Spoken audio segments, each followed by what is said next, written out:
As he passed it over, he jabbed at the headline on the front page. Hammer took it and thanked him. For a moment he was distracted by movement in the square, where a young man with a shaved head had walked up to a policeman and was now theatrically tearing up a poster in front of him. When he was done, he threw the last pieces at the policeman's clear plastic shield, looked him in the eye, and with a great nod, spat down at his boots. The policeman stepped back a pace, but did not respond, and the young man went back to his friends with a fist in the air.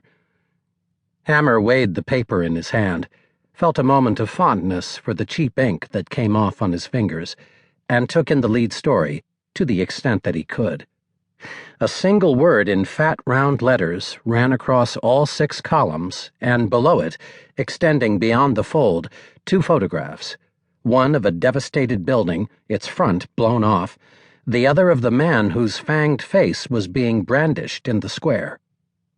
The words were unintelligible, but Hammer had an idea of their meaning. "The president?" he said. "President," said the driver, nodding and gesturing at the crowd. "Yes. Diach.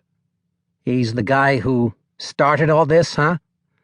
The driver turned, his frowning face and profile, and shrugged. The shrug was expansive and seemed to say he didn't understand the question, but it could have meant many other things. Who knows who starts anything, or who am I to say what any of this means? Hammer shrugged back. He understood the gist of it, from the scant reports in English. A bomb had destroyed an apartment block in a Georgian town, killing people as they slept and sending the country into a spiraling whirl of accusation and conspiracy. It was Islamists, it was the Russians, it was the opposition. The latest story to break, and the craziest, was that to win votes, the president himself had arranged the whole thing to look like a hellish Russian scheme, that to prove he was the only man capable of protecting his people against that ancient boogeyman, he had sacrificed a few of them. Hence the fuss in the square. Hence the fangs. What a case it would make. The best kind, big, delicate, visible, dangerous, no doubt. The kind he lived for. Hammer let his instincts play with the idea, plotted its course, drew together a team and a plan in his head, imagined the cast. The president was the obvious client. He had the most to lose or to save, but perhaps some sort of cross-party commission might be set up to investigate independently and allow the whole painful business to close.